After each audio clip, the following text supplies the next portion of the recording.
오늘 오후 성경 공부는 연대기 성경 공부 제25과가 되겠습니다. 십계명 이제 두 번째 시간 되겠는데요. 십계명을 통해서 하나님께서 메시아를 이제 어떻게 이제 준비하시는지 그 내용에 대해서 살펴보도록 하겠습니다. 지난주에 이제 살펴보았던 이제 내용을 이제 살펴볼 텐데요. 하나님께서 이제 모세에게 두 개의 돌판으로 이렇게 십계명을 이제 주셨습니다. 한쪽 돌판에 있는 이제 내용이 제1계명부터 4계명까지 이렇게 들어가 있고요. 두 번째 돌판에는 이제 5계명부터 10계명까지 이렇게 기록이 되어 있습니다. 지난주에는 이제 한 개의 돌판에 기록되어 있는 내용에 대해서 살펴보았고요. 하나님과 이제 사람과의 관계에 대한 내용을 이제 살펴보았습니다. 제1계명인데요. 오후 시간에는 이제 좀 조명이 좀 약간 어두워져서 조시기에 굉장히 좋은 환경인데요. 조시는 분들을 중심으로 해서 성경을 낭독할 수 있는 기회를 드리도록 하겠습니다. 유심히 이제 눈꺼풀을 바라보면서 조시는 분들을 중심으로 제가 지목해서 성경을 읽도록 할게요. 1계명부터 이제 4계명까지 한번 1계명하고 같이 한번 읽어볼까요? 한 목소리로 다 같이 읽어보겠습니다. 시작. 너는 내 앞에서 당신들을 주시라. 제2계명 너는 너를 위하여 어떤 색인 형상도 만들지 말고 또 위에 있는 것이나 아래 땅에 있는 것이나 땅 아래 숲에 있는 것에 어떤 모습인지 만들지 말며 그것들을 제사하지 말고 그것들을 섬기지 말라. 나하고 주의 하나님 질투하는 하나님이니라. 나를 미워하는 자들에게는 아버지의 그 자손들에게 3,400까지 이르리라. 나를 사랑하고 내 명령을 지키는 수천의 사람들에게는 긍휼을 베푸느니라. 하나님을 사랑하는 사람들에게 하나님께서는 긍휼을 베풀어 주시겠다 이렇게 약속을 해주셨습니다. 제3계명 시작. 너는 주의 하나님의 이름을 헛되이 취하지 말라. 주가 자신의 이름을 헛되이 취하는 자를 기억하지 아니하리라. 제4계명 시작. 안식일을 기억하여 거룩히 지켜라. 여섯 동안 내가 수고하고 내 모든 일을 할 것이나 일곱째 날은 주의 하나님의 안식일. 그날에는 너나 내 아이나 내 딸이나 내 남종이나 내 여종이나 내 자식이나 내 문 안에 거하는 내 남편이나 아무 일도 하지 마라. 내 주와 하늘과 땅과 바다와 그들 안에 있는 모든 것을 가지고 일곱째 날에 안식하리라. 그러므로 주가 안식일을 지키되 그날을 거룩하게 하리라. 하나님께서 이제 십계명을 주신 의미에 대해서 이제 지난 시간에 살펴보았습니다. 하나님께서 십계명을 이유는 우리가 도덕적으로 선한 삶을 살기 위해서 십계명을 주신 것이 이게 아니다는 말씀이에요. 하나님께서 십계명을 주신 이유는 하나님의 이제 의로운 기준, 완벽하신 기준을 정해주시기 위해서 이제 주셨다. 그래서 우리가 이해할 필요가 있는 것이고요. 우리가 십계명에 얼마큼 가까이 다가가려고 하느냐, 그것이 중요한 것이 아니라 이 십계명에 얼마나 멀리 떨어져 있느냐, 그 사실을 알기를 하나님은 원하시는 것입니다. 그 십계명에 대한 접근 방법을 우리가 분명하게 이해할 필요가 있는 거예요. 하나님의 완벽한 기준, 의의 기준을 성립해 놓고 있기 때문에 얼마나 사람들이 열심히 노력해서 십계명에 도달하느냐, 그것을 묻는 것이 아니라 이 완전하신 기준에 얼마큼 멀리 떨어져 있는 존재인가, 얼마나 구제받을 수 없는 처참한 존재인가, 그 사실을 알려주시기 위해서 십계명을 주셨다, 이렇게 이해를 하실 필요가 있습니다. 이 십계명의 말씀은 여전히 유효한 말씀이에요. 여전히 사람 스스로 이제 지킬 수가 없는 것이고요. 하나님의 긍휼을 우리는 이제 구해야 된다 하는 내용입니다.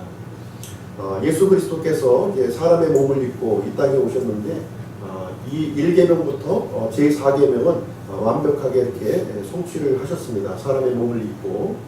그래서 우리 사람들은 10계명을 지켜서 의로워지는 것이 아니라 예수 그리스도 안에서 이제 성취되신 것이다.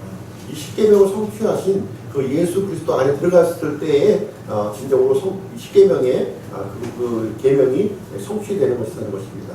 사람의 노력으로 이루어지는 것이 아니다. 안식일에 대한 부분이 이제 많이 이제 오해가 있는데요. 제4계명으로 주신 이 안식일을 이제 지켜야 된다 이렇게 주장하시는 분들이 대단히 이제 많이 있습니다. 제4계명 안식일에 대한 계명을 주신 목적은 무엇이냐면 사람들이 하나님을 떠나서 안식할 수 없는 존재다라고 하는 사실을 우리에게 알려주시기 위해서 안식일을 주신 것입니다. 안식할 수가 없어요. 죄와 이제 이 사망 중에 있으면서 어떻게 안식을 할 수가 있겠습니까? 안식할 수 없습니다. 하나님 앞에 긍휼을 구해야 하는 것이 마땅한 우리의 입장이라고 하는 것이죠.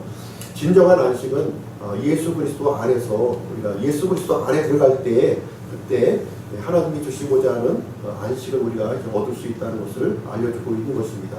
문자적으로 안식일을 지키라는 내용으로 우리를 주신 것이 아니다 하는 내용을 우리가 이해할 필요가 있는 것입니다. 그러면 이제 오늘 제5계명에 대해서 한번 살펴보도록 하겠습니다. 제5계명 출애굽기 20장 12절 말씀 보시겠습니다.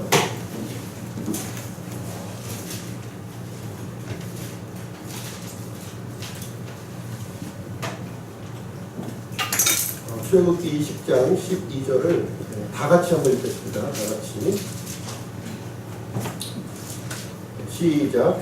내 아버지와 어머니를 공경하라. 그리하면 주 내 하나님이 내게 주는 땅에서 내 날이 이루리라.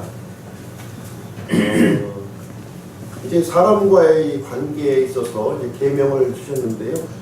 먼저 이제 아버지와 부모와 자식 간의 이런 그 관계에 대해서 지금 이제 계명을 주셨습니다. 모든 자녀에게 부모를 공경하고 순종할 것을 이제 명령을 이제 주셨습니다. 우리 이제 에베소서 6장 1절로 4절 말씀 이제 보시겠는데요. 우리 시경자매가 한번 읽어보도록 하겠습니다. 에베소서 6장 1절로 4절.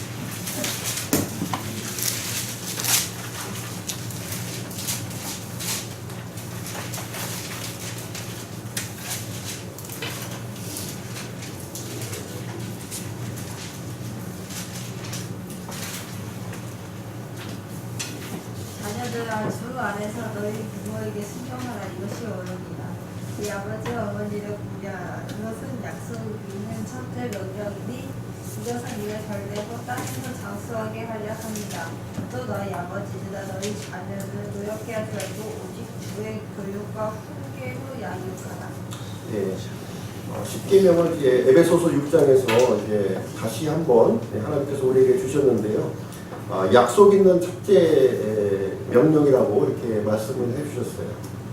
이 명령은 이 명령을 지킴을 통해서 부가적인 복을 하나님께서 주셨는데 이것은 내가 잘되고 땅에서 장수하게 하려 합니다.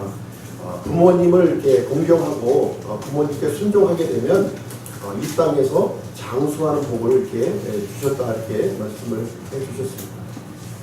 다시 말하자면 이제 부모님 말씀 잘 안 듣고 이제 거역하게 되면 이 땅에서 이제 단명하게 된다는 것을 이제 보여주고 있는 말씀이 되겠습니다.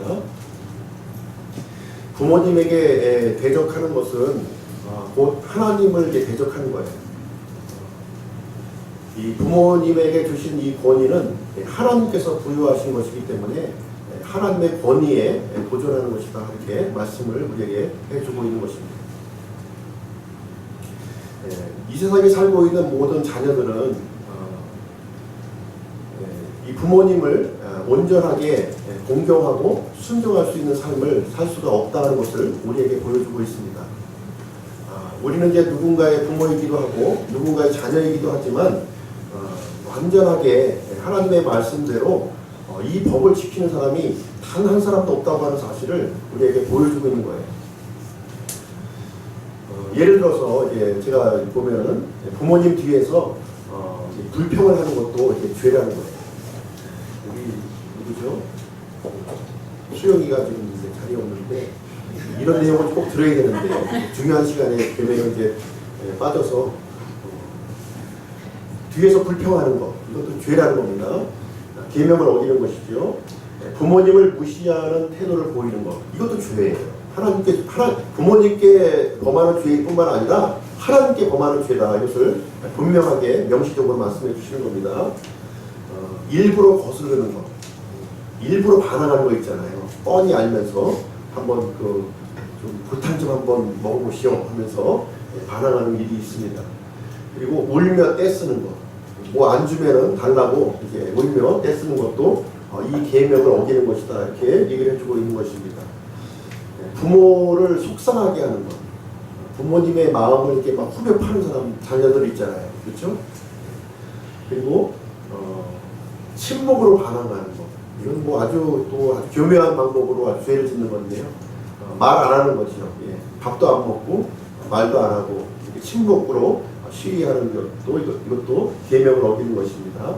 그리고 함부로 비판하는 것, 부모님을 이렇게 함부로 비판하는 것도 이 제5계명을 어기는 것이다. 이렇게 얘기해 주고 있습니다.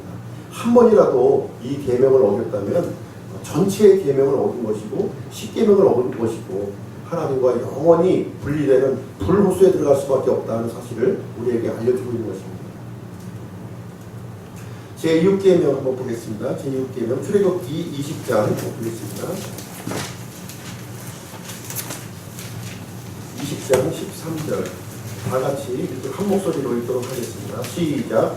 너는 살인하지 말라. 하나님께서는 제6계명으로 사람의 생명을 취하지 말라고 이렇게 말씀하고 있습니다. 사람을 죽이는 것은 이 범죄 행위예요. 왜 그렇죠?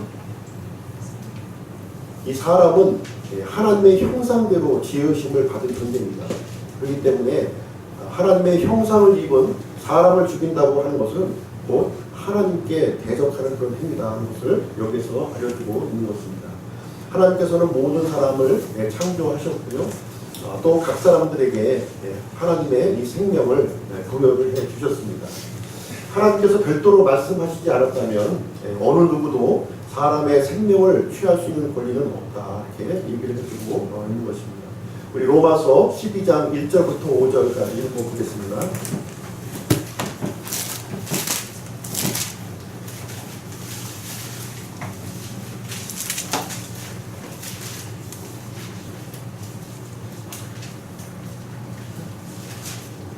이거는 홍은기 형제님이 한번 읽어보겠습니다. 그러므로 형제들아 내가 하나님의 긍휼을 힘입어 너희에게 간청하노니 너희는 너희 몸을 거룩하고 하나님께서 받으실 만한 살아있는 희생물로 드리라. 그것이 너희의 합당한 섬김이니라. 그 말씀이 아니네요. 13장 1절부터 13장. 모든 후는 더 높은 권력들에 복종할지니 하나님으로부터 나지 않은 권력이 없으며 이미 있는 권력들도 하나님께서 임명하셨느니라. 그러므로 누구든지 권력에 거역하는 자는 하나님의 규례를 거역하나니 거역하는 자들은 스스로 정죄를 받으리라. 치리자들은 선한 일이 아니라 악한 일에 대하여 두려움이 되나니 그런즉 내가 권력을 두려워하지 아니하려느냐. 선한 일을 행하라. 그리하면 내가 바로 내게 칭찬을 받으리라. 그는 하나님의 사역자로서 내게 선을 베푸느니라. 그러나 내가 악한 것을 행하거든 두려워하라. 그가 헛되이 칼을 차지 아니하나니 그는 하나님의 사역자요 보복하는 자로서 악을 행하는 자에게 진노를 집행하느니라. 그러므로 너희는 진노 때문만이 아니라 양심을 위해서도 반드시 복종해야 하느니라. 신약성경 로마서 13장 이 말씀을 보면 하나님께서 이제 자신의 권위를 인간 정부에게 이렇게 위임하신 내용을 이제 기록하고 있습니다. 사람이 이제 사람의 생명을 이제 헛되이 이렇게 취하게 되면 그 생명을 취할 수 있는 이런 권세를 인간 정부에게 이제 허락해 주신 모습을 볼 수가 있는 것이고요. 그래서 지금 이 사형 제도가 성경적으로 이제 합당한 제도임을 우리가 이제 알 수가 있습니다.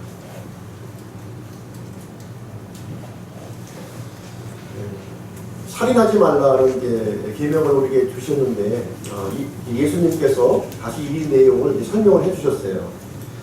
다른 사람을 이제 미워하는 마음을 갖고 있다면 바로 이제 살인한 것이다. 내가 행동으로 살인을 하지 않았다 할지라도 내 마음속에 다른 사람을 미워하는 마음을 가졌다면 제 6계명을 어긴 것이다. 이렇게 얘기를 해주고 있습니다. 10계명은 이 표면적인 죄만을 이제 언급하고 있는 것이 아니라 인간 내면의 이런 죄까지도 같이 이렇게 지금 기준을 이제 정해주고 있습니다.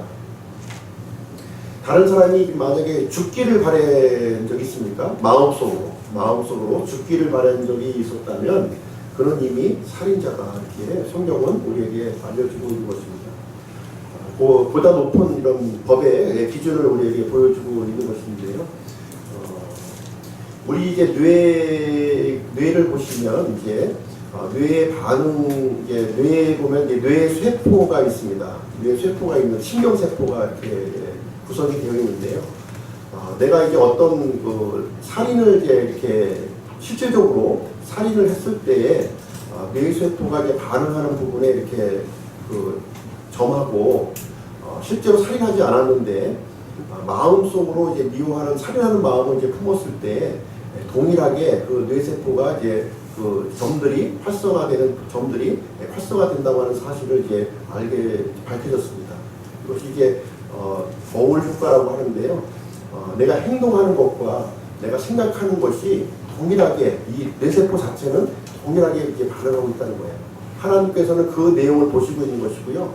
실질적으로 행동으로 옮겨졌느냐, 마음속에 이루어진 것까지도 하나님께서는 이 제6계명의 기준에 의해서 심판하신다고 이렇게 말씀하고 있는 것입니다.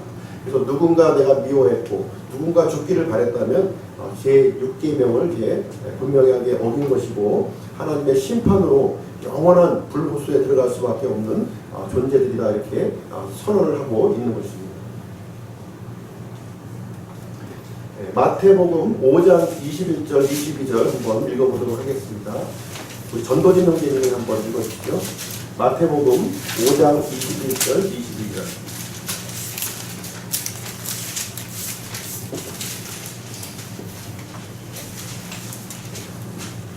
옛사람들이 말한 바 너는 살인하지 말라.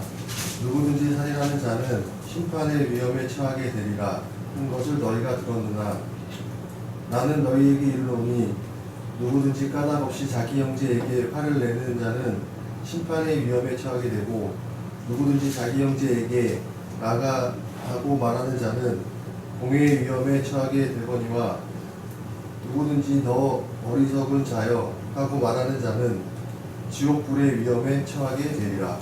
하나님의 이제 기준을 이제 말씀드렸는데요. 여기에 해당되시는 분들은 다 이 지옥불의 형벌, 영원한 형벌을 이제 받게 된다고 이제 하나님은 선언해주고 있는 것입니다. 마음속으로 생각한 것까지 이제 하나님께서 심판하신다 이렇게 말씀해 주셨는데요. 히브리서 4장 12절 13절 말씀 한번 읽어보도록 하겠습니다. 나연자를 한번 읽어볼까요? 하나님의 말씀은 살아있고 권능이 있으며 하늘의 어떤 방법에 예리하여 힘과 영광 언제가 무엇을들어 그를 마음을 깊까지 하고 또 마음의 생각과 그를 분별하는 분이시니 그들의 눈앞에서 드러나지 아니한 천조물이 하나도 없고 모든 것이 우리가 한반하시는 분의 눈에 벌거벗이 드러나느니라. 하나님께서는 우리의 마음과 생각까지도 이렇게 분별하시고 하나님 앞에 벌거벗은 채로 우리가 서야 될 것을 우리에게 얘기를 해주고 있습니다. 자, 그럼 이제 제7계명 한번 보겠습니다. 7계명. 출애굽기 20장 14절 말씀입니다. 출애굽기 20장 14절. 다 같이 한번 읽어보시죠. 출애굽기 20장 14절 시작. 너는 가늠하지 말라. 자신의 아내 또는 남편 이외의 사람과 성적 관계를 갖는 것은 죄다 이렇게 얘기를 해주고 있습니다.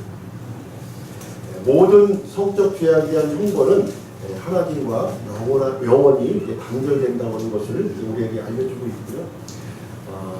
하나님께서는 결혼한 사람들이 더 이상 둘이 아니라 이제 하나라고 얘기하는 거예요. 일심동체라는 말 아시죠? 일심동체. 일심동체가 된 겁니다. 만약에 이제 남편과 아내가 아닌 다른 이성과 이렇게 관계를 맺었다면 이런 일심동체가 이제 깨어진 것이다. 뿐만 아니라 하나님의 이 범죄, 하나님 앞에 범죄한 것이다. 이렇게 얘기를 해주고 있는 것입니다. 하나님께서는 이 그 간음에 대한 견해를 출애굽기 20장을 통해서 10계명을 주셨던 때와 지금 오늘날 이 간음에 대한 이 견해는 한 번도 바꾸신 적이 없다는 거예요. 동일한 기준으로 우리에게 제시를 해주고 있고 이 기준에 이제 도달하지 못한 사람들은 다 영원한 형벌로 다스리겠다고 우리에게 말씀을 해주시고 있는 것입니다. 모든 이 성적인 이 죄악들은 역시 이제 마음에서 비롯돼요. 생각을 이제 어떤 생각을 하느냐에 따라서 그 생각한 것이 이제 행동으로 옮겨지는 것을 우리는 살펴볼 수가 있습니다. 마태복음 5장 27절, 28절 한번 읽겠습니다. 영원자를 읽는 분 읽어주시기 바랍니다. 마태복음 5장 27절, 28절. 옛사람들이 말한다. 너는 간음하지 말라 한 것을 너희가 들었으나 나는 너희에게 이르노니 누구든지 여자를 보고 그녀에게 음욕을 품는 자는 이미 마음속으로 그녀와 간음하였느니라. 보시면은 이제 실제적으로 내가 이제 간음을 행하지 않았다 할지라도 여자를 보고 혹은 남자를 보고 음욕을 품기만 해도 이미 행동으로 옮긴 것과 동일하다 이렇게 말씀을 해주고 있습니다. 이 계명에서 이제 자유로울 수 있는 사람은 이제 단 한 사람도 없다는 것을 얘기해주고 있는 거예요. 다시 나는 행동으로 이것을 옮기지 않았기 때문에 나는 10계명을 내가 완벽하게 지켰습니다. 얘기를 할 수가 없다고 하는 사실입니다. 이 하나님의 이 완전한 법, 영원한 법의 기준에 입각해서 보았을 때 사람들은 누더기와 같고 추악한 그런 존재라고 하는 사실을 우리에게 보여주고 있는 것입니다.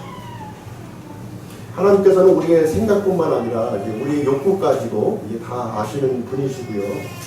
이 생각만 했다 할지라도 하나님께서는 행동한 것과 동일하게 똑같은 범죄로 취급하고 우리는 이제 죄인으로서 하나님 앞에 설 수밖에 없는 것을 우리에게 이제 보여주고 있는 것입니다. 아까 이제 거울 효과를 이제 제가 말씀을 드렸는데 동일하게 반응한다는 거예요. 이 뇌세포가 실제 간암을 내가 했을 때 그 활성화되는 뇌세포와 내가 생각만 했을 때 그 뇌세포가 동일하게 반응한다는 거예요. 그것을 가지고 하나님께서는 그 생각과 의도를 가지시고 하나님께서는 심판을 행하신다고 하는 사실을 우리에게 보여주고 있습니다. 이 계명의 말씀을 통해서 하나님의 이 완전한 이 기준으로부터 얼마나 내가 멀리 떨어져 있는가, 얼마나 추악한 존재인가 하는 것을 우리는 이제 살펴볼 필요가 있는 거예요. 시궁창의 이 물들이 이렇게 흘러가는 것을 이제 우리가 이렇게 보게 되는데요. 겉으로 볼 때는 굉장히 이제 맑은 물이 이제 흘러가는 것처럼 보이죠. 그죠? 이게 맑은 물, 마셔도 될 것처럼 이제 보이는 맑은 물이 흘러가고 있지만, 그 밑바닥을 한번 휘저어보게 되면은, 흙탕물과 이 부유물이 아주 시커먼 부유물이 올라오는 것을 우리가 볼 수가 있습니다. 이 하나님의 10계명이 이제 우리 마음 속에 이 막대기로, 10계명이란 막대기로 우리 마음을 휘저었을 때, 우리 속에 이제 어떠한 것이 이제 드러나느냐. 시궁창의 그 밑바닥에 깔려있는 그런 부유물들이 확 올라오는 것을 우리는 이제 볼 수 있어야 되는 것입니다. 우리는 추악한 마음을 품었고, 심지어 형제들을 미워하고 싫어했던 그 마음들을 가지고 있었던 적이 이제 있습니다. 부모님을 또 거역하고 부모님을 향하여 이렇게 불통했던 그런 적이 있습니다. 그런 사람들은 이 시궁창과 같은 그런 모습을 이 10계명을 통해서 우리에게 보여주고 있는 내용이 되겠습니다. 제8계명 한번 보겠습니다. 출애굽기 20장 15절 말씀이 되겠습니다. 다 같이 한번 읽어보시죠. 시작. 너는 도둑질을 하지 말라. 남의 것을 훔치는 거, 이것은 이제 제8계명을 어기는 것이다. 이렇게 얘기를 해주고 있습니다. 나는 좀 조금 훔쳤는데 기억이 있지 않습니까? 저는 이제 어렸을 때 그 부모님 주무실 때 주머니에서 이렇게 물을 훔쳤던 그런 기억이 있는데, 조금이라도 동전 한 푼이라도 이렇게 훔쳤다면 제 8계명을 어긴 것이다 이렇게 얘기를 해주고 있는 것입니다. 다른 사람의 그 소유물, 다른 사람의 몫을 이렇게 탈취하는 것은 명백한 범죄 행위라고 우리에게 말씀을 해주고 있습니다. 우리는 각각의 소유물을 하나님께서는 우리에게 맡겨주셨어요. 그것은 우리가 이제 지킬 권리가 있는 것이고요. 또 다른 사람에게 이제 소속되어 있는 이 소유물은 우리가 절대로 탈취하거나 탐해서는 안 될 것을 우리에게 알려주고 있습니다. 만약에 다른 사람의 것을 이제 조금이라도 이제 훔쳤다면 크고 작고를 떠나서 동전 한 입이라도 이렇게 만약에 탈취한 적이 있었다면 제 8계명을 이제 어긴 것이다. 다시 얘기하자면 범죄자다 이렇게 선언을 하고 있는 것입니다. 훔친 물건을 다시 되돌려준 경우도 있을 거예요. 다시. 그러나 다시 되돌려주었다 할지라도 그 훔친 죄가 없어지는 건 아니에요. 몇 배의 배상을 했더라도 역시 훔친 죄는 여전히 있는 것입니다. 그리고 이제 잡힐 것이 두려워서 이제 마음속으로만 이렇게 생각을 했고 실행을 옮기지 않았어요. 근데 하나님의 이 완전한 법에 의하면 내 마음속으로만 저것을 좀 이게 가져야지 하는 그런 마음만 품어도 그것은 범죄 행위다 이렇게 우리에게 선언하고 있는 것입니다. 하나님 앞에서 죄를 지었다는 거예요. 죄라고 하는 것은 사람 앞에서 죄를 짓는 것이 아니라 하나님 앞에서 죄를 짓는 거예요. 하나님의 법, 하나님의 기준에 어겼을 때 죄인인 것이지 사람에게 잘못한 것은 부차적인 문제라는 거예요. 지금 하나님 앞에서 죄인이냐 죄인이 아니냐 하는 부분을 지금 이제 함께 살펴보고 있는 내용이 되겠습니다. 자, 제9계명을 보겠습니다. 제9계명. 9계명. 출애굽기 20장 16절 말씀입니다. 한번 다 같이 한번 읽어보시죠. 시작. 너는 내 이웃을 대적하여 거짓 증언 하지 말라. 사람들은 항상 진실만을 얘기해야 돼요. 그렇지 않습니까? 거짓말하면 안 되죠. 우리가 이렇게 자녀를 많이 이렇게 키워보셨을 텐데 우리 전도준 형제님도 우리 하나님한테 어떻게 가르치죠? 거짓말하면 괜찮다 이렇게 가르칩니까? 그렇지 않죠. 거짓말하면 안 된다 가르치죠. 거짓말하면 안 된다 가르치면서 그렇게 가르치는 사람도 거짓말하면 안 되는 거죠. 우리는 거짓말하지 않고 진실만을 얘기해야 되는 것이 하나님의 법이에요. 만약에 지금까지 살아오면서 단 한 번이라도 거짓말을 했다면 하나님의 이 계명을 어긴 거예요. 다시 말하자면 죄인인 겁니다. 죄인인 거예요. 죄인이 어디로 가야 됩니까? 지옥, 감옥에 가는 겁니다. 감옥에. 영원한 형벌로 가야 될 것을 이 10계명을 통해서 우리에게 알려주고 있는 겁니다. 이 10계명을 통해서 어떻게 하면 내가 선한 삶을 살까, 착한 사람이 될까, 도덕적인 사람이 될까 하기 위해서 이 10계명을 주신 것이 아니다고 하는 사실을 분명하게 이해를 해야 되는 겁니다. 이 10계명이라는 이 거울을 통해서 나 자신을 비춰볼 때에는 하나님의 이 법을 지키지 못한 존재구나. 나는 하나님 앞에서 참 구제받을 수 없는 이 죄인이구나 하는 사실을 우리가 이제 받아들여야 될 필요가 있다고 하는 사실입니다. 거짓말장애의 이 아버지를 이제 기록하고 있어요. 성경에 보면 거짓말의 원조 거짓말하는 존재가 있는데요. 바로 이제 마귀가 거짓말의 이제 원조다 이렇게 성경은 얘기하고 있습니다. 이 마귀의 우리가 이해하든 이해하지 못하든 간에 의식하든 의식하지 못하든 간에 이 거짓말하는 이 습성은 하나님으로부터 온 것이 아니라 마귀로부터 온 것이다 하는 것을 우리는 이해할 필요가 있는 거예요. 그래서 우리는 태어날 때부터 하나님과 분리된 존재로 태어난 것이다. 또 영원한 지옥 형벌로 가기로 정해진 그러한 존재이다. 그래서 우리는 방향을 바꾸어서 이제 회개를 해야 되는 것이요. 하나님께로 방향을 바꾸는 것이 이제 회개예요. 180도 내가 가던 그 방향에서 180도 이제 방향을 돌이켜서 하나님께로 하나님의 긍휼을 내가 받아야 되는 것을 선택하는 것이 바로 회개인 거예요. 그 사람들은 그 회개를 하기를 이제 하나님은 이제 원하시는 겁니다.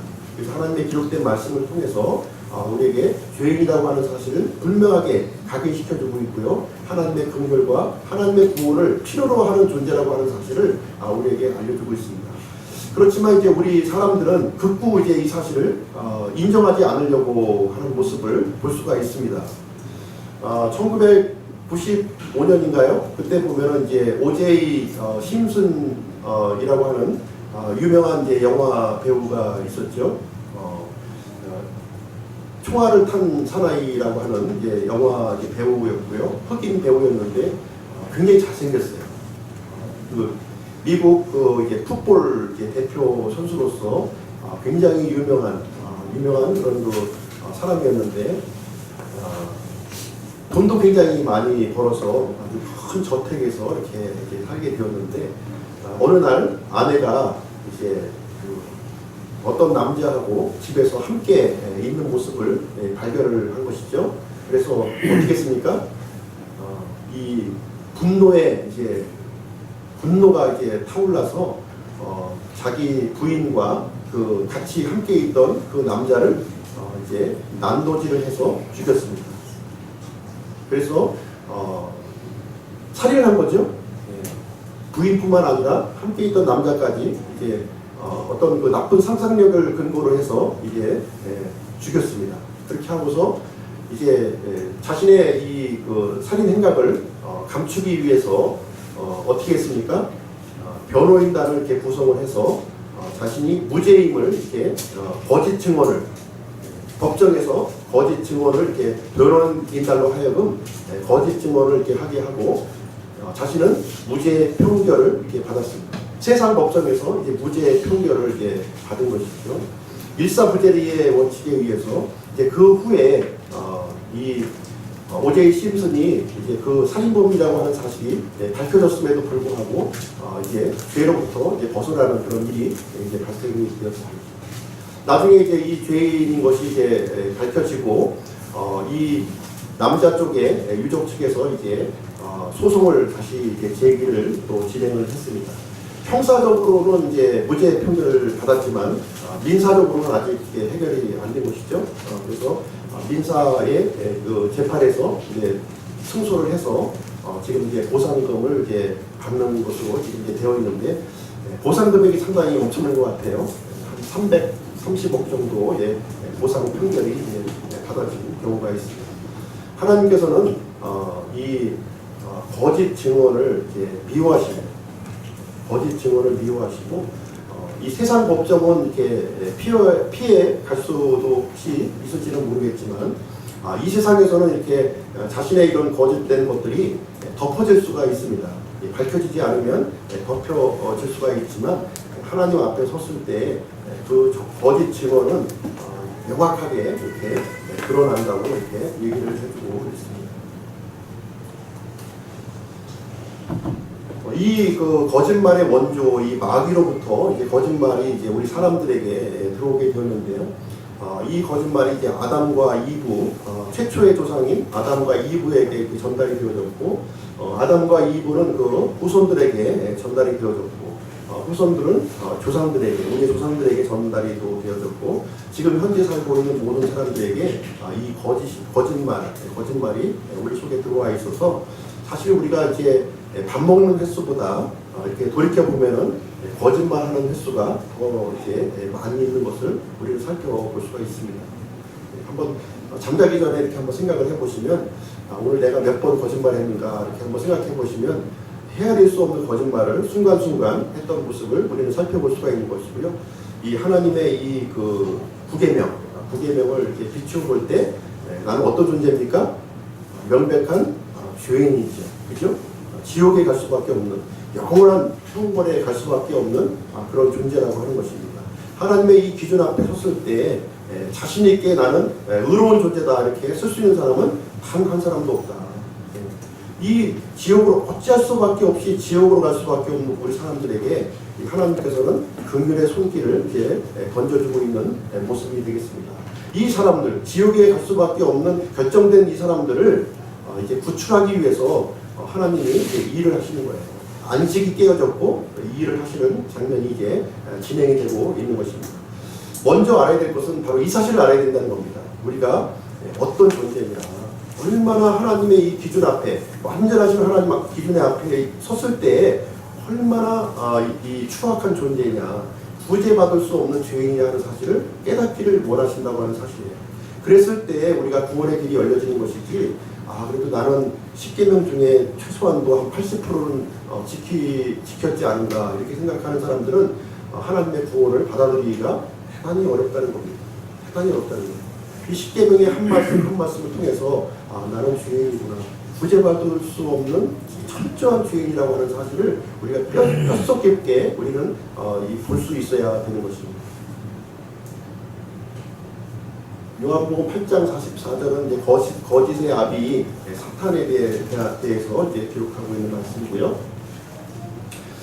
누가복음 12장 2절 말씀 한번 읽어보도록 하겠습니다. 주미영 장님이 한번 읽어주시죠. 누가복음 12장 2절.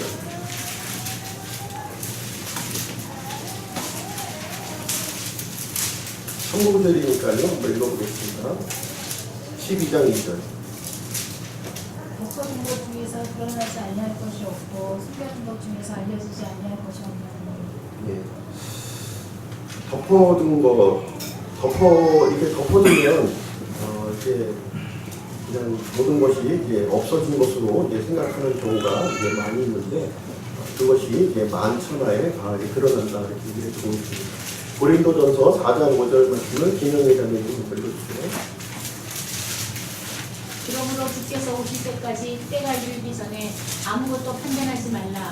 그분께서 어둠에 감추어진 일들을 빛으로 가져가 드러내시고 마음의 의도를 드러내시리니 그때 각 사람이 하나님께 칭찬을 받으리라.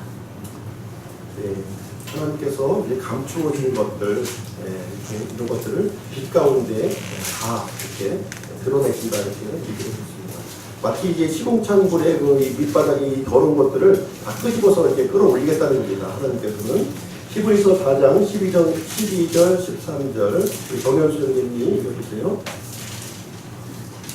하나님의 말씀은 살아있고 권능이 있으며 양날 달린 어떤 검보다도 예리하여 손과 영과 및 관절과 골수를 찔러 둘로 나누기까지 하고 또 마음의 생각과 의도를 분별하는 분이시니 그분의 눈앞에서 드러나지 아니하는 창조물이 하나도 없고 모든 것이 우리와 상관하시는 그분의 눈에 벌거벗은 채 드러나 있느니라. 하나님께서 모든 것들을 낱낱이 진짜 이 먼지 티끌 하나 이렇게 남겨두는 것이 없이 다 이렇게 밖으로 이제 드러내어서 그 생각과 의도까지 겉으로 드러난 행동만 관여하시는 것이 아니라 그 속에 있는 의도, 생각, 그 계획까지 심판하시겠다. 벌거벗은 채로 하나님 앞에 이렇게 드러날 것을 얘기해주고 있습니다. 그래서 어떤 창조물도 하나님 앞에 설 수 있는 사람은 단 한 사람도 없다. 의인은 없나니 단 한 사람도 없다고 하는 사실을 우리에게 명확하게 보여주고 있는 말씀이 되겠습니다. 다른 사람을 이제 거짓 고소하는 경우가 많이 있죠, 우리가요. 진실은 은폐하고 잘못된 것만 이렇게 부각을 해서 요즘에 이제 그 미디어 매체를 통해서 이제 이런 일들이 이제 많이 일어나고 있습니다. 좋은 부분은 이제 영상화하지 않고 부정적인 부분만 영상화 시키고 그것만 확대 부각시켜가지고 그것이 마치 이제 전부인 것처럼 이렇게 보도하는 그 사례가 지금 많이 있습니다. 보통 이제 거짓 고소하는 경우에는 보통 이제 그 이면에 숨겨진 동기가 있다는 거예요. 이유 없이 그러지는 않고요. 까닭 없이 하지는 않고 질투라든가 시기, 분노, 증오에 대한 마음이 있었을 때 그런 거짓 고소는 이제 겉으로 나타난 드러난 부분을 얘기하고 있는 것이고요. 그 이면에는 질투와 시기, 분노, 증오는 수면 아래에 있는 부분, 그 부분을 얘기하고 있는 것입니다. 하나님께서는 거짓 고소만 대상으로 말씀하시는 것이 아니라 그 이면에 이제 감춰져 있는 그런 내면의 동기까지도 하나님은 다 관여하시고 심판하신다는 내용이 되겠습니다. 다른 사람을 이제 험담하는 경우도 이제 마찬가지죠. 예, 진실이 왜곡되고 이제 부풀려지는 모습을 우리는 이제 그 말을 통해서 우리는 이제 알 수가 있습니다. 그리고 이제 또 소문이 이제 퍼뜨려지는데 A라는 사람이 이제 어떤 사실을 이제 전하게 되면은 이제 B라는 사람이 그 사실을 받고 전했을 때에는 또 한 가지 사실이 또 이렇게 보태져서 이렇게 증폭되는 그런 모습을 볼 수가 있습니다. 어떤 사람이 이제 뭐 학교에 안 나왔다, 결석을 했다, 그러면 이제 그 아이가 왜 결석했느냐 이유를 물어가지고서 이제 외국에 이민까지 갔다 이런 내용까지 또 이제 확대해서 또 되는 경우가 좀 많이 있습니다. 거짓말이라고 하는 것은 이렇게 한 번의 거짓말로 끝나는 것이 아니라 또 다른 거짓말, 제2, 제3의 거짓말, 그걸 감추기 위한 또 거짓말이 또 이렇게 지속되는 것을 우리는 볼 수가 있습니다. 그러나 우리가 하나님 앞에서는 숨길 수 없다는 것이고요. 하나님께서 분명한 것은 이 거짓말을 싫어한다는 거예요. 싫어한다는 거예요. 자, 마지막 제 10계명을 한번 보도록 하겠습니다. 제 10계명. 출애굽기 20장 17절 말씀이 되겠습니다. 다 같이 한번 읽어보시죠. 시작.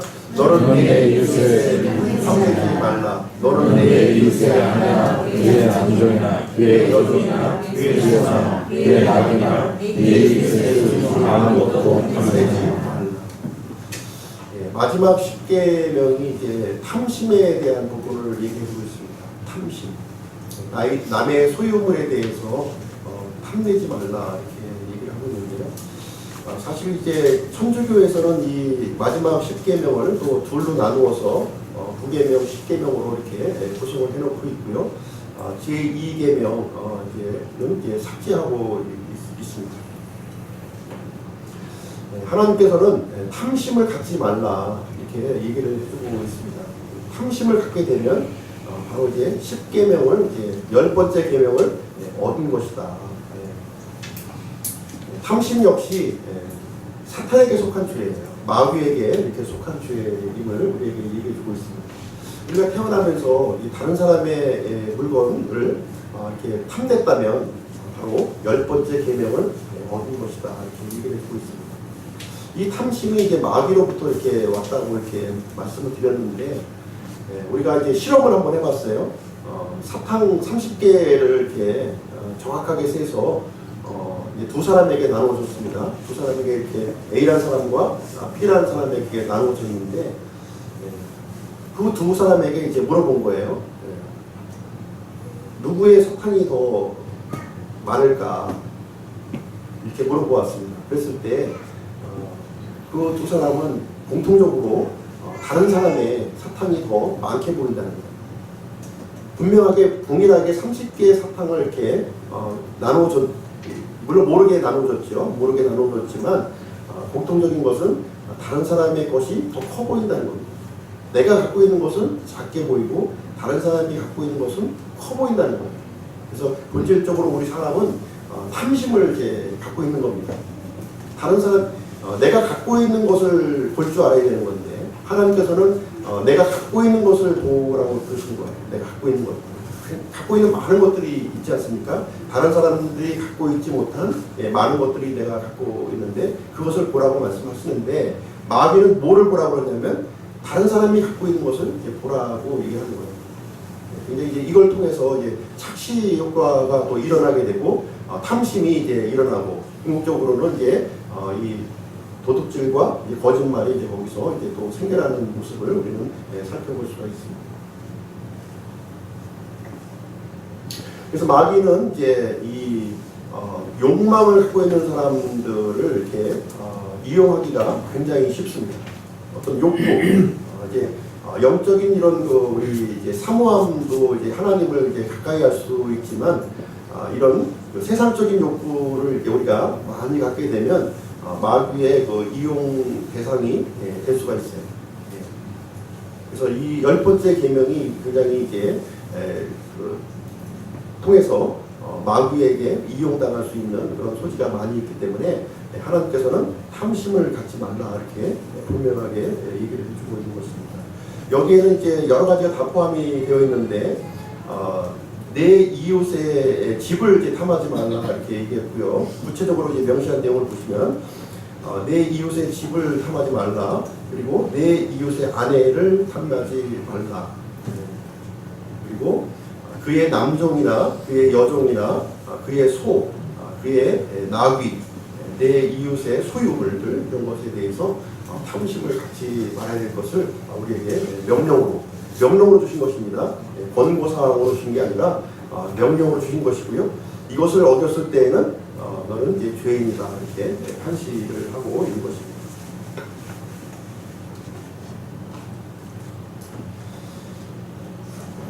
이 탐욕이라고 하는 그 죄는 굉장히 이제 현대 사회에서 아주 교묘하게 이용되고 있습니다.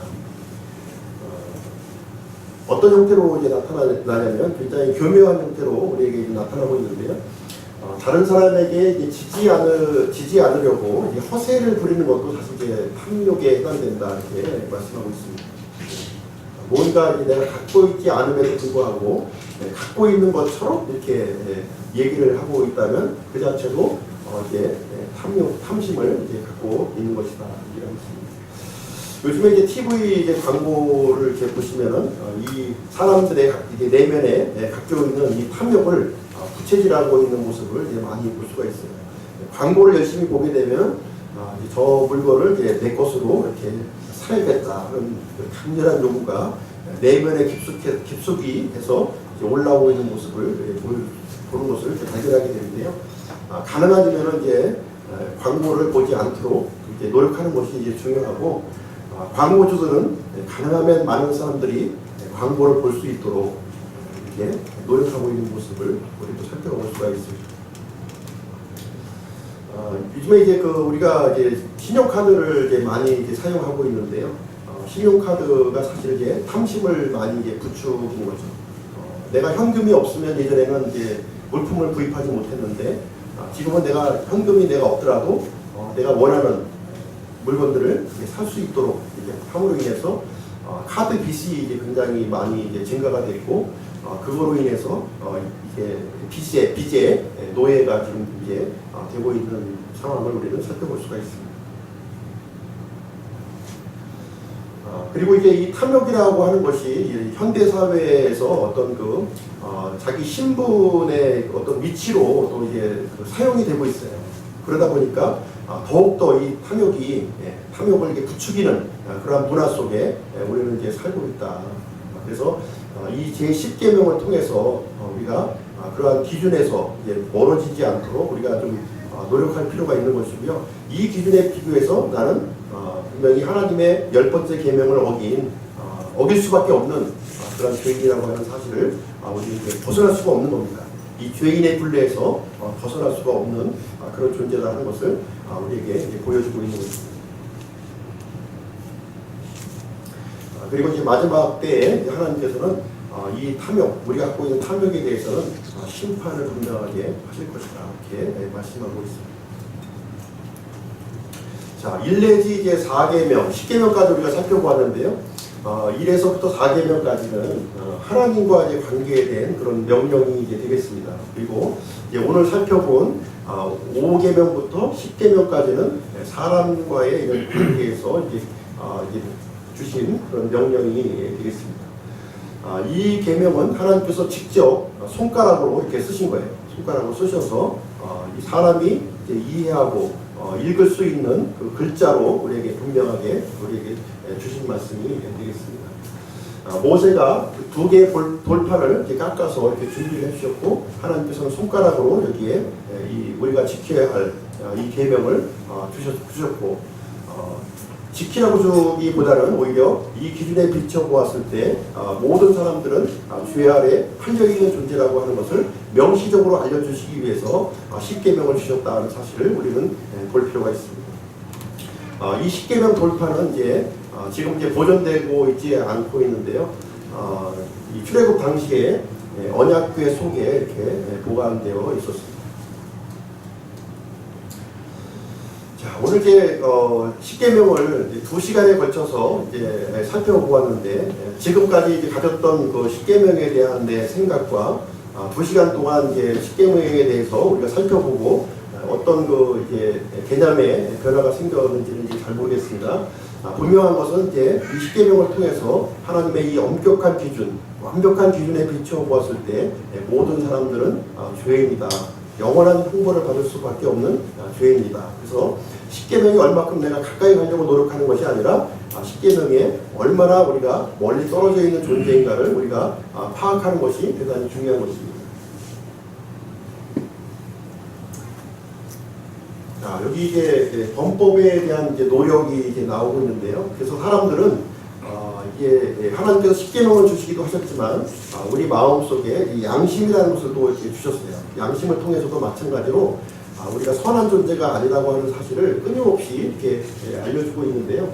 그렇지만 그럼에도 불구하고 사람들은 이제 해결책이 없는 거잖아요. 사람의 힘으로는 이 그 하나님의 유죄 판결에 대해서 해결할 수 있는 방법이 없다 보니까 조금이라도 좀 만회해보자 하는 노력을 이제 하게 되는 겁니다. 그래서 사람들은 이제 헌금이나 구제, 선행을 통해서 조금이라도 탕감을 받으려고 하는 그런 노력을 하고 있는 모습을 우리는 볼 수가 있습니다. 그러나 분명한 것은 하나님 앞에 지은 이 죄는 하나님 앞에서 대가가 치러져야 된다는 거예요. 대가가. 그렇지 않으면 이 죄인의 이 굴레에서 벗어날 수 없다는 것입니다. 그래서 하나님께서는 이 모든 사람이 죄인에 굴려있는 이 사람들을 이 죄의 굴레에서 벗어나도록 하기 위해서 하나님은 이제 메시아 그리스도를 이제 보내시기로 지금 계획하셨다는 말씀이 이제 되겠습니다. 다음 시간에는 이제 성막과 이제 쉐키나 영광에 대해서 이제 살펴보겠는데요. 하나님과 영원히 단절될 수밖에 없는 이 죄인들과 이제 함께 하시는 이 하나님의 모습을 우리는 살펴볼 수가 있습니다. 하나님을 이 거룩하신 하나님, 이렇게 십계명으로 완벽한 하나님과 만날 수 있는 그 자리를 하나 이제 특별한 자리를 마련해 주셨어요. 그 자리를 통해서 죽을 수밖에 없는 죄인이지만 그 자리를 통해서 하나님이 만들어 주신 그 자리를 통해서 하나님의 영광스러운 하나님을 만날 수 있는 그 유일한 길을 이렇게 하나님께서 은혜 가운데 마련해 주셨다는 거예요. 그 이스라엘 백성들에게 마련해 주신 그 은혜로운 길, 죄인과 하나님, 거룩하신 하나님과 만날 수 있는 그 길, 그 장소가 성막인데요. 성막과 쉐키나의 영광에 대해서 다음 시간에 이제 살펴보겠는데, 다음 주는 이제 주의 만찬에 대해서 잠깐 이제 제가 이제 오후 시간에 말씀드려야 될 것이고요. 그 다음 주에 아마 이제 이 내용을 계속해서 진행하도록 하겠습니다. 기도하고 마치도록 하겠습니다.